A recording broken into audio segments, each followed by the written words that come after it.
Do you have any doubt in the previous portion, children? Derivation of integrated rate equation of first order reaction, zero order reaction, then half-life period. Any doubt?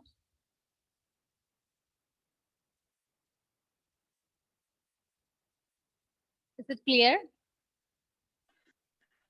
Yes, ma'am. Okay, okay. Evelyn, can you tell me the integrated rate equation of zero order reaction? T half is equal to Not half-life, integrated rate equation.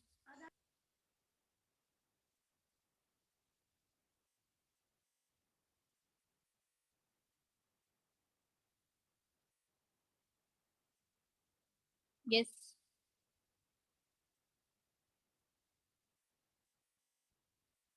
ma'am. Can you say the question again?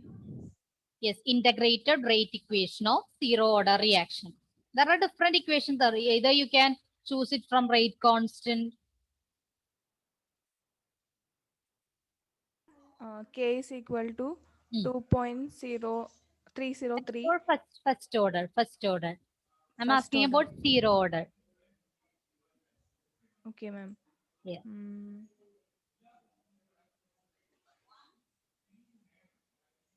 Concentration of R0 minus.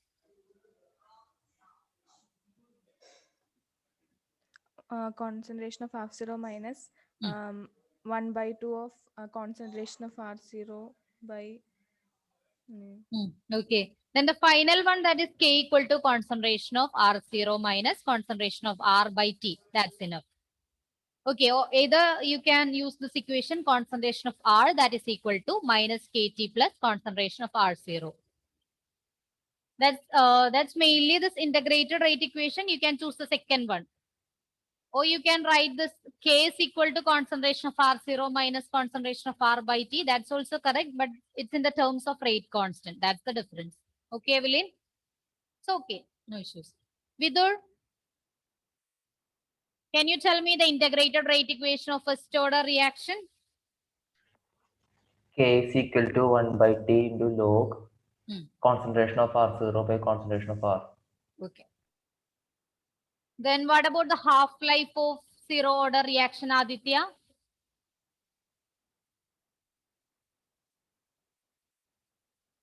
What's the equation? Ma'am, R0 by 2K. Yes, R0, concentration of Concentration of R0 R0. by 2K. Okay. Then Punya, what about the half-life of first order reaction?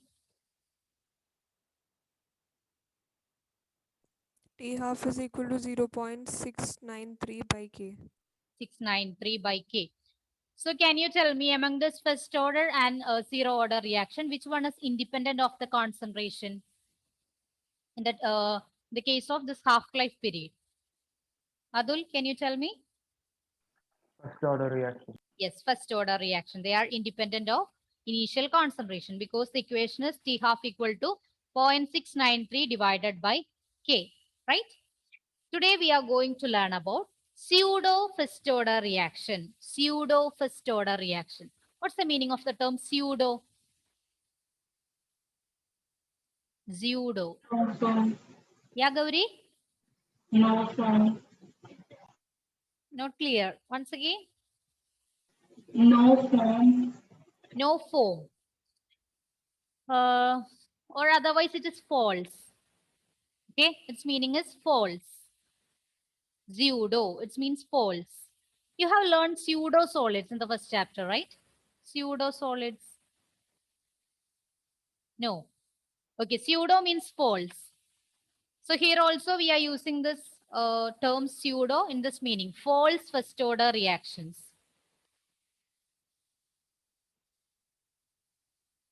Pseudo first order reactions. Reaction which appear to be of higher order but actually follow lower order kinetics. Such type of reactions are known as pseudo first order reaction. Here it is lower order means follows first order. Okay. Reactions which appear to be of higher order but actually follows lower order kinetics or actually follows first order kinetics. Such reactions are known as pseudo first order reactions.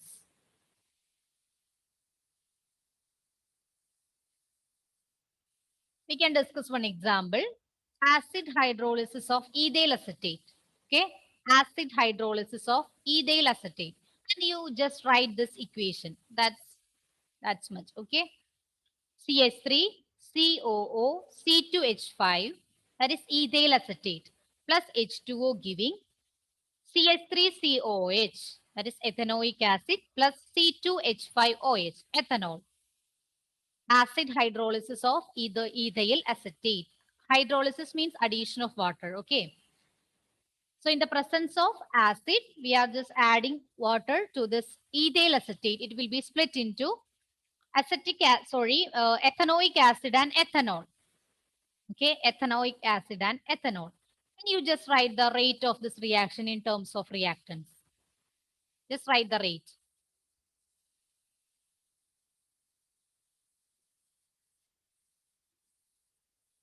Rate is equal to K, then concentration of CH3. Write this one as K dash, okay? CH3, COO, C2H5, concentration of H2O, right? This is the rate equation. Rate is equal to K dash, concentration of CH3, COO, C2H5, then concentration of H2O.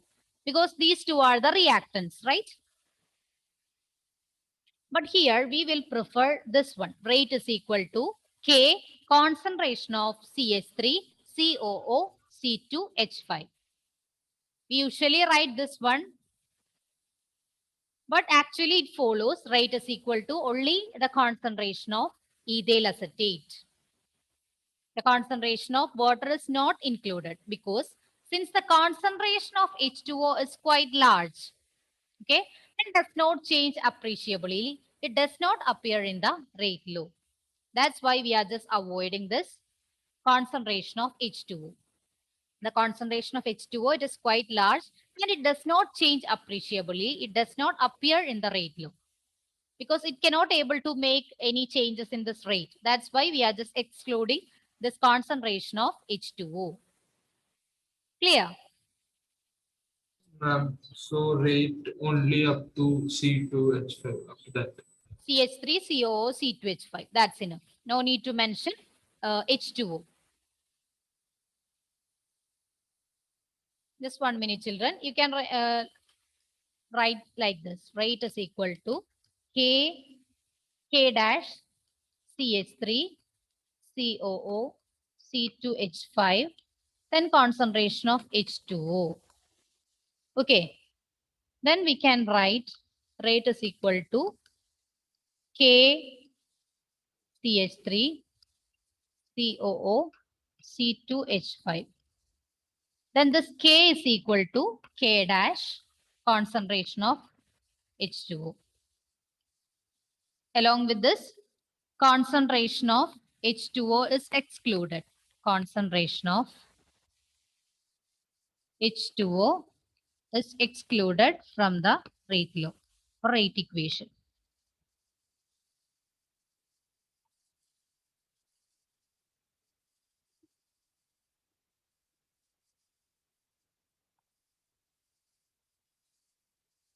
Instead of this K dash H2O, we are substituting this K. It's a constant value, that's why. This concentration of H2O, it not be varied much and it will not alter the rate of reaction. That's why we are excluding this concentration of H2O.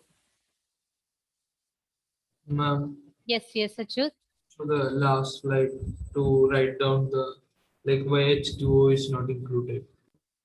Yes, you can write this one, then I will back to the previous slide.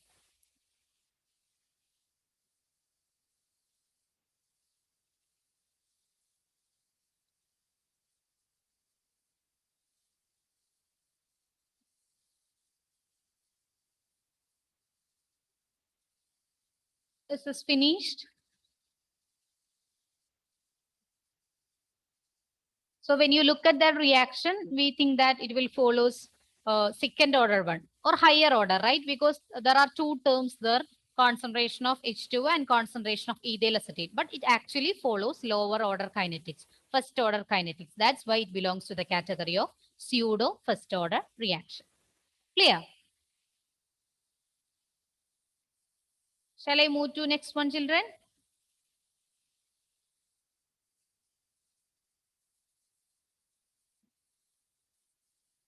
Okay, then you can complete it. Since the concentration of H2O is quite large and does not change appreciably, it does not appear in the rate law.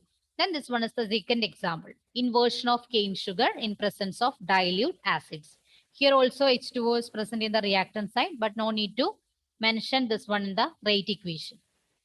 Here also the same reason, the concentration of H2O is quite large and does not change appreciably. It does not appear in the rate law. It does not able to make any big changes in the rate. That's why.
Nandana, can you please read the slide?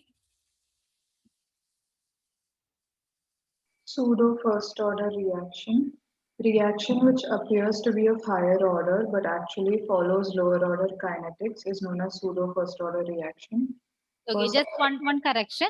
If it is first, you can write here first order.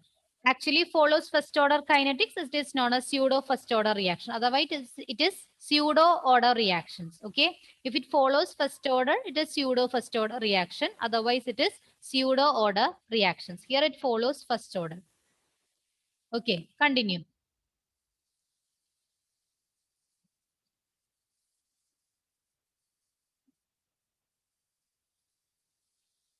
Ma'am, Yes. instead of higher, we should write first. No, instead of lower order, you should write first.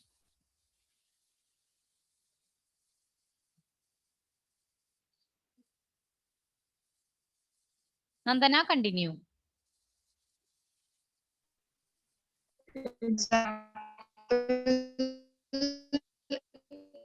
Acid hydrolysis of ethyl acetate, CH3COOH5 plus H2O gives CH3COH plus C2H5OH. Okay. The rate is equal to K into K CH3COO C2H5. Since the concentration of H2O is quite large and does not change appreciably, it does not appear in the rate law. Okay.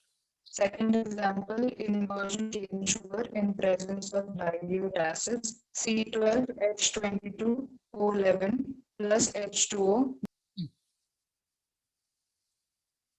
Yeah, in the presence of H plus ion gives C6H12O6 plus C6H12O6. This one is sucrose. Okay. Sucrose is converted to glucose and fructose.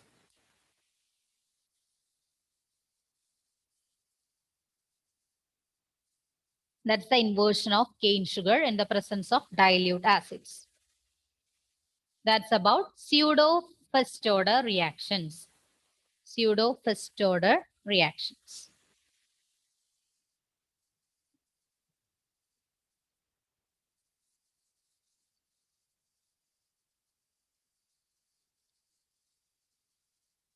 Then we are moving to the next one. That is the temperature dependence of the rate of reactions. Temperature dependence of the rate of reaction. All of you, please switch on your videos.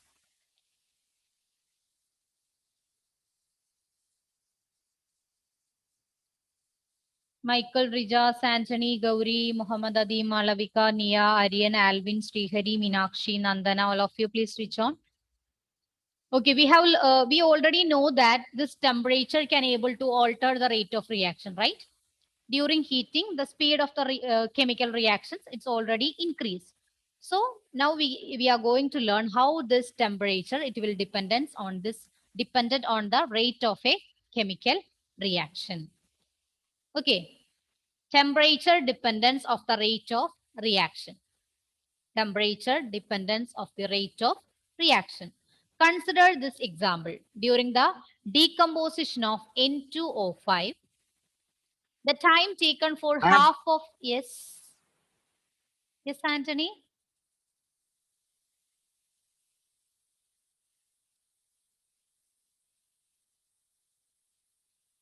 Ma'am, I am not visible. You, ma'am, this board is not visible. For you. What about now? Okay, ma'am, now it's so. Okay. Temperature dependence of the rate of reaction. So consider the first example during the decomposition of N2O5.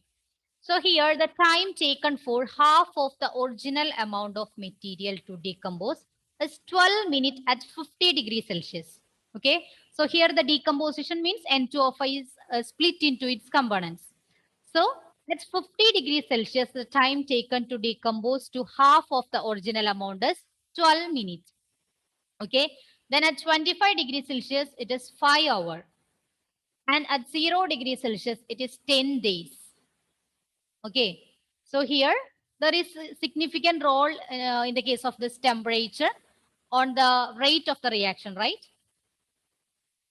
Yes. During heating or the temperature increases, the rate of reaction also increases. So that's the first example. During the decomposition of N2O5, the time taken for half of the original amount of material to decompose is 12 minutes at 50 degrees Celsius, then 5 hours at 25 degrees Celsius, and 10 days at 0 degree Celsius. Then the second one is reaction between oxalic acid and potassium permanganate. It occurs at higher temperature, gets decolorized faster than at a lower temperature. So the reaction between oxalic acid and potassium permanganate, it is violet in color, right? So after the reaction with oxalic acid, it will be colorless. So at higher temperature, they will decolorize faster than at a lower temperature. So these two examples shows that the temperature has a significant role in the rate of reaction, right? Most of this chemical reaction, they are accelerated by this increase in temperature.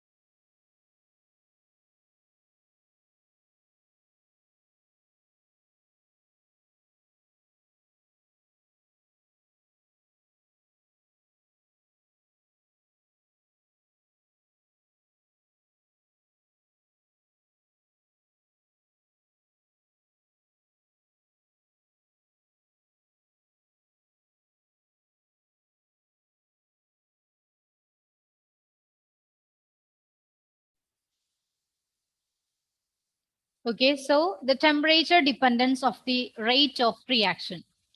For a chemical reaction with rise in temperature by 10 degrees Celsius, yes.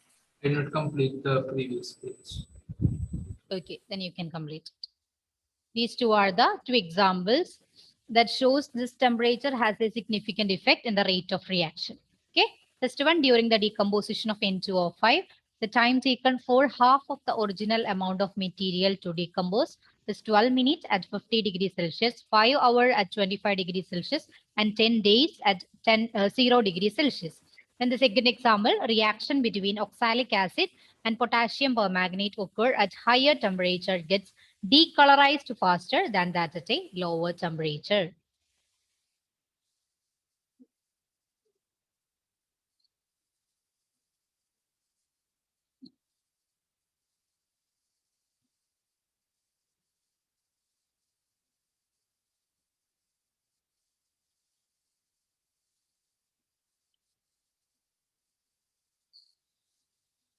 Finish, right? Okay, so for a chemical reaction with rise in temperature by 10 degree, the rate constant is nearly doubled.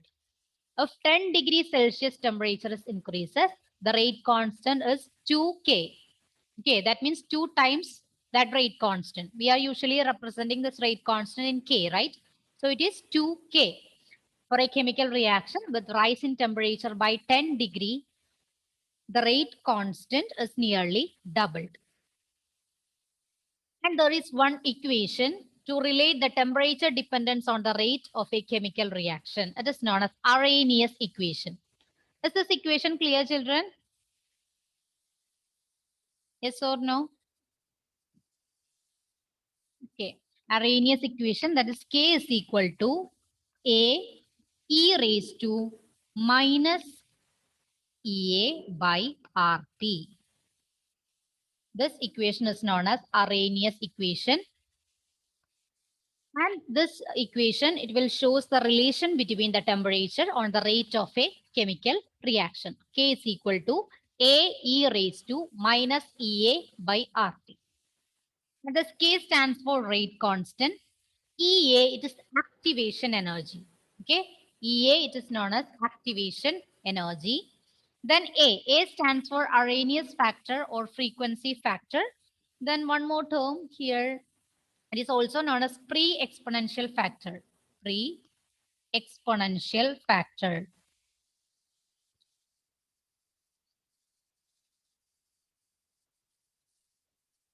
Okay. K is rate constant. EA activation energy. A is known as Arrhenius factor or frequency factor or pre-exponential factor. Then T stands for temperature. R for universal gas constant.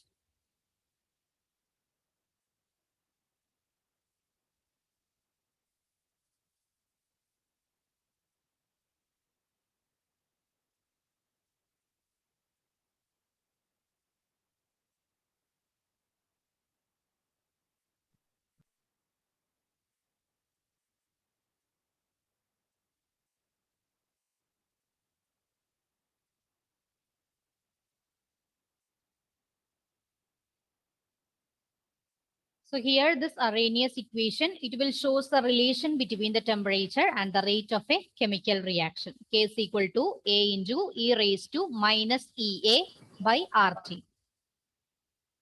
EA, this small letter A, it is written as subscript, okay? EA, it stands for activation energy. Then A stands for Arrhenius factor or frequency factor or pre-exponential factor. Then T for temperature, R for universal gas constant.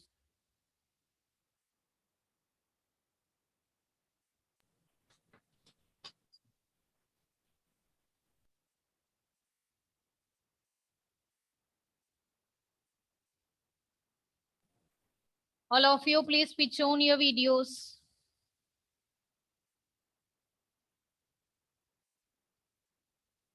Emmanuel, can you tell me the Arrhenius equation that relates the temperature and rate of a reaction? Manuel, yes. A equal to AE raised to EA by RT. Minus EA by RT. Okay. Minus EA by RT.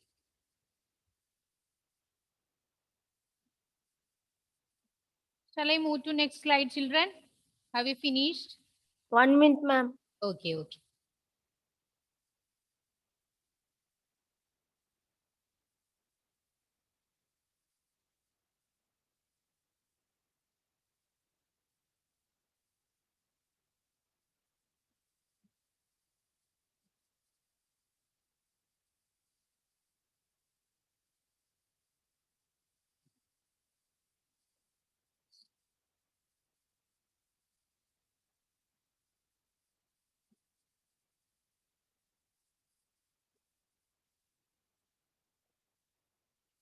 Finished?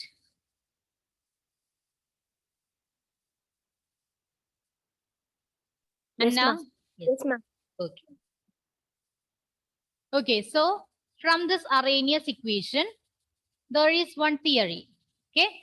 From this Arrhenius equation, there is one theory. This is not a transition state theory. but I think this name is not mentioned in your textbook.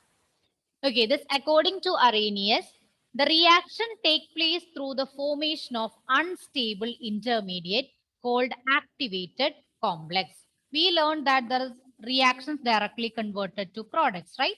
But according to Arrhenius, he stated that in between this reactants and product, there is an intermediate state. Okay, intermediate state. And he named this intermediate as activated complex, which exists for a short time and then breaks up to form product. Okay, so here this reactant, then activated complex, then product.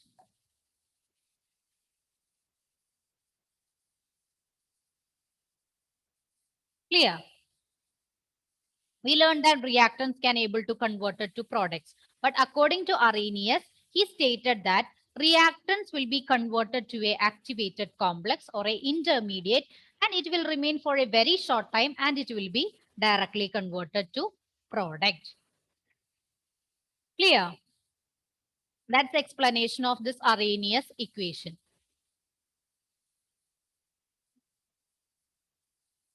So while you looking at this example, H2 plus I2 giving 2HI. Hydrogen plus iodine gives hydrogen iodide. You can see here hydrogen, H2, right? 2 hydrogens are represented. Then 2 iodine are represented. That is H2 plus I2. Here one intermediate is formed. This dotted line represents the partial bonds between this one. Okay.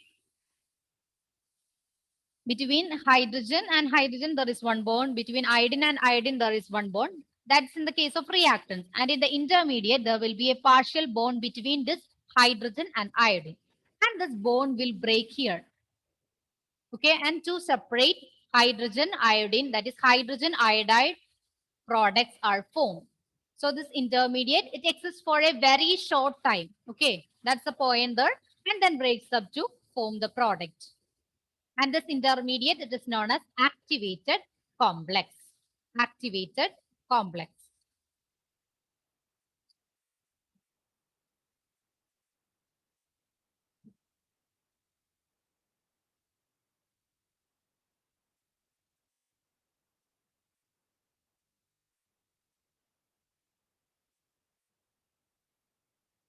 Can you tell me why it exists for a very short time?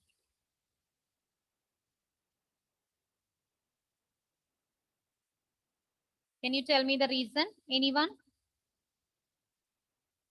Gayatri, can you tell me? Why they exist for a very short time?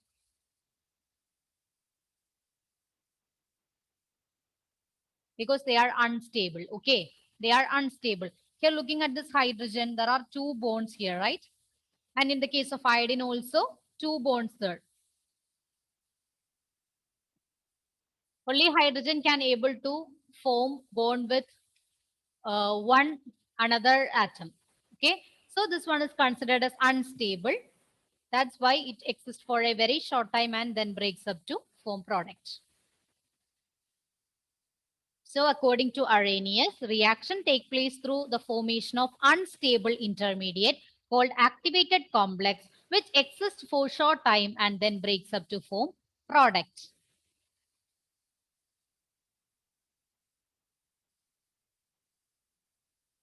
Is this clear, children?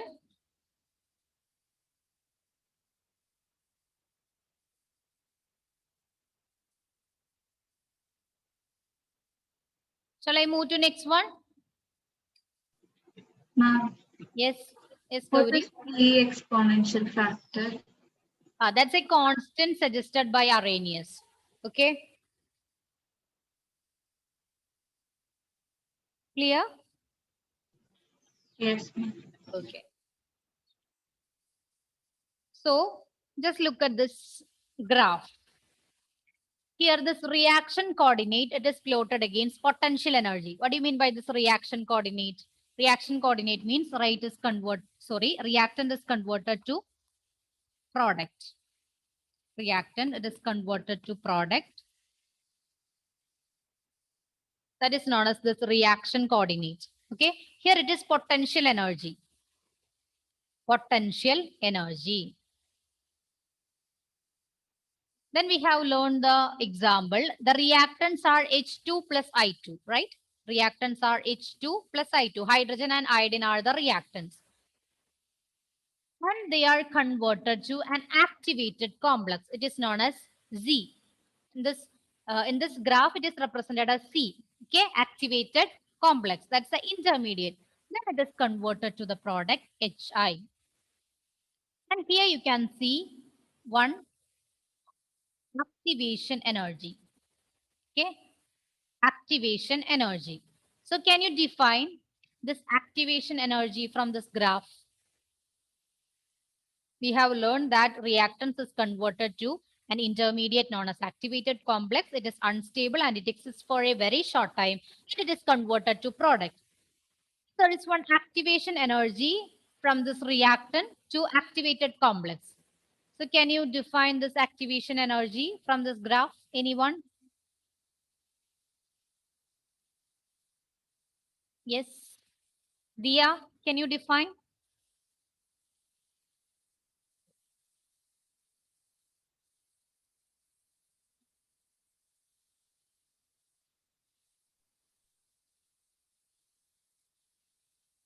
No.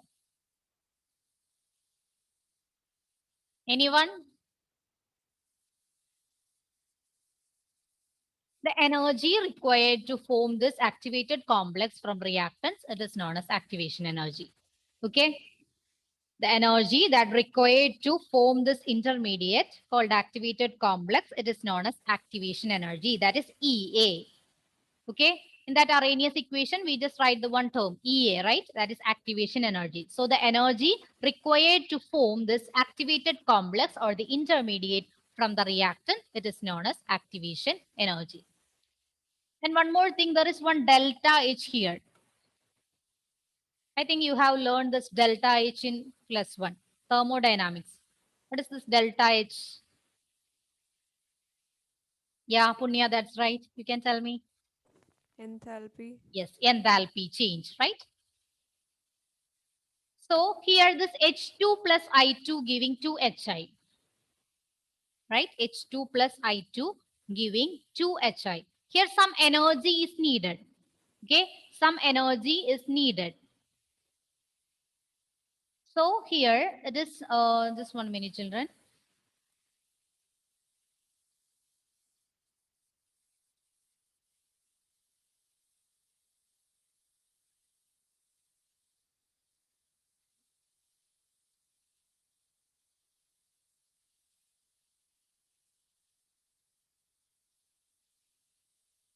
Okay, so this reactants is converted to products, some energy difference between them. That is known as delta H or enthalpy. Some reactions needed certain energy to require this reaction and some reactions will release energy. You have learned endothermic reactions and exothermic reactions, right? In the case of endothermic reaction, they will absorb energy and in the case of exothermic reactions, they will release energy. So here this energy is released. Okay. H2 plus I2, they react together to form 2HI. So here the energy is released. That energy is represented in the form of delta H. Okay, so while you just drawing this graph, you should make this difference in the levels of A and B. Okay, if it is endothermic reaction, you can start this A down and B like this. Okay, if it is exothermic reactions, this A should be in the upper level and B should be in the lower level. That's the difference. This is clear, children? Here it's in the case of exothermic reaction. So the reactants, it started from higher energy, then it will be released, right? In the case of endothermic reactions, this level of A should be below and this B should be above. Clear? Emmanuel, is this clear? Now once more. Yes. Can you repeat? Okay, okay. In the case of exothermic reactions, we follow this pattern. That means the level of A should be above and the level of B should be below. Because here this potential energy in the y-axis, right? And in the case of endothermic reactions, the level of A should be below and the level of B should be above. When you plot this graph, in the case of endothermic, it should Ma'am, be like this. Yes. is it because like delta H is negative, then delta H is positive because of Yes, that? yes, yes. In the case of exothermic reactions, energy is released, right? That's why it follows this level. That means the reactant level is above and this product level is below. And in the case of endothermic reactions, it's just opposite. That's it. Now draw these two levels together. Shows the difference between two levels. That's it. This is clear, children. Activation energy. It's the energy required to form this activated complex or intermediate from the reactants. It is known as activation energy. Have we completed this diagram? And here it is the plot of potential energy versus reaction coordinate. Reaction coordinate means reactants is converted to product. That's it. That's the reaction rate itself. So you can write here activation energy, EA. The energy needed to form this intermediate called activated complex C, it is known as activation energy.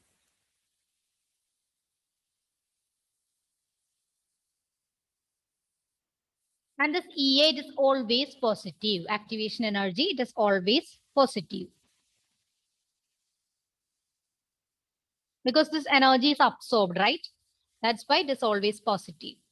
This energy is needed for that reactants to form this activated complex.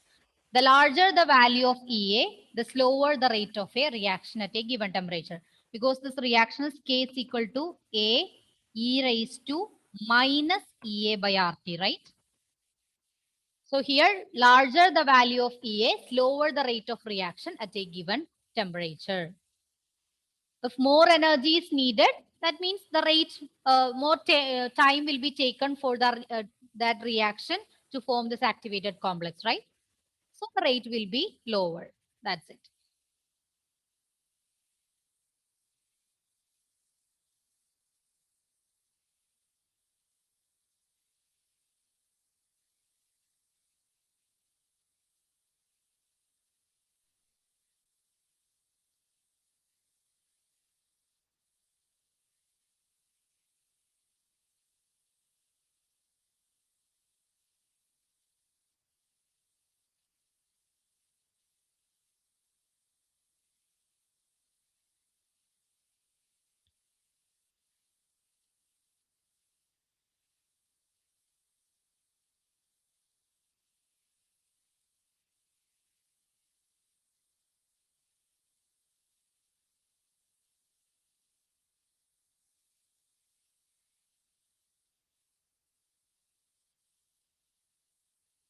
Finished?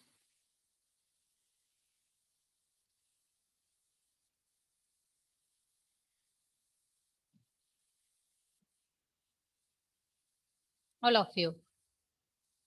Okay, then we can discuss the remaining portion in the next class. All of you, please switch on your videos. Let me take your attendance. Just wait. Can you tell me the relation between the temperature and rate of reaction in Arrhenius equation? Not audible.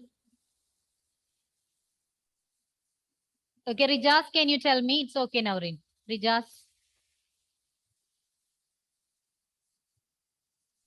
What was the question? Arrhenius equation.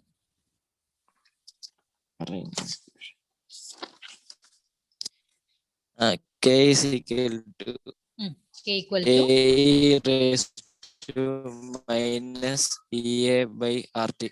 Okay, K is equal to A into E raised to minus EA by RT. Okay, children. So we can discuss the remaining portion in the next class. Okay, thank you all. See you in the next class. Have a nice day.